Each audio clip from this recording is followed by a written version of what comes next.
Hey everybody, welcome to another musing by me. So today we're going to talk about your environment. So if you think back when we started talking about resolutions and creating change, it made reference to how we often take on too much at once. Yes, we want to go to the gym and we want to eat better.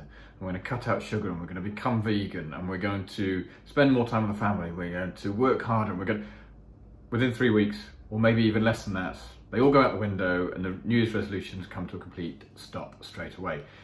Not ideal. And I know it resonates with a number of you because I've had some good feedback. So one of the things that you can do to tackle that is address your environment. Now what I mean by that is, excuse me, one of the things that I wanted to do was to improve my mobility. So thinking about stretching, so that, you know, if you were to run for the bus, you're not going to pull a hamstring, or you're going to lift your nephew up, you're not going to put your back out. So for me, it was around being able to create a routine or a habit that would allow me to do that. Now, in the evenings, it's very easy just to sit down on the sofa after you've eaten, and all of a sudden the hours disappear and it's time to go to bed and you do the whole day again tomorrow. So if you think back to Einstein's definition of insanity, it's doing the same thing over and over and over again and expecting a different result. So if you are sucked into just watching TV in the evenings or not getting what you want, the chances are that your environment is not helping you to do that. So if you keep doing the same thing, why do you think there's going to be a change? Yes, you may have incredible willpower and great mental strength. They can take time to come, and sometimes they don't come easy to some than to others. So how about you change your environment? Let's say you want to do your mobility work like me, then, you know what, I won't sit down in front of the TV in the evenings. I'll go into a kitchen or into another room and listen to the radio or do something that means that I'm breaking that cycle. Because habits are all around triggers. Triggering something that causes you to do something else. And it could be, I don't know, something to do at work. You want to get better at preparing for the day. Well, if you just constantly do the same thing, you haven't been able to establish that habit to begin with, the chances are that your environment is not making life easy for you. Another way to think about it is we're often referred to as being the accumulation or aggregation of the 5 people that we spend the most time with.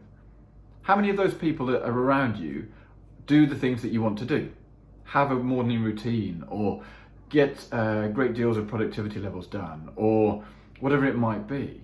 So you're going to have to think about it. So really, you know, a lot of this stuff isn't rocket science. It's actually just making some small, simple changes.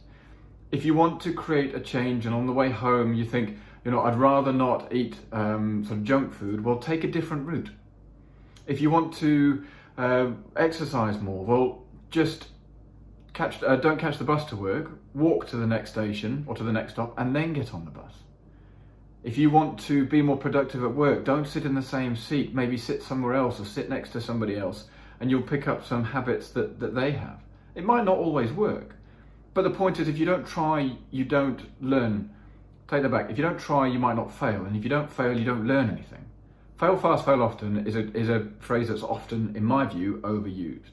But what you really need to do is fail fast, fail often, and learn a lot. So as we talk about creating sustainable habits, and that's what really change is all about, and the resolutions piece refers to that, is have a think about the environment that you're in.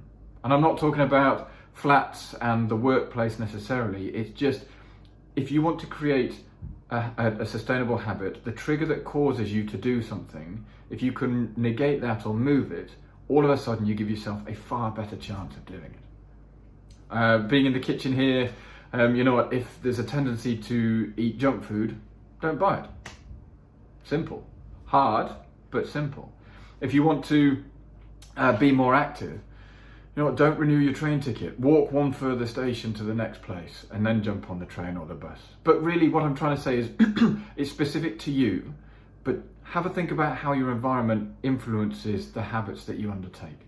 So it's not easy, and this is where accountability buddies can often be helpful, but also just think about what's the smallest step that you can take that can help you move you on that journey to where you want to be. And that's it. So the takeaway is your habits are often a byproduct of your environment, and don't keep trying to do the same thing over and over again. Think about how you can change your environment, and you never know, you could get create the sustainable habit that you've always been looking for. That's it. See you again soon. Cheers.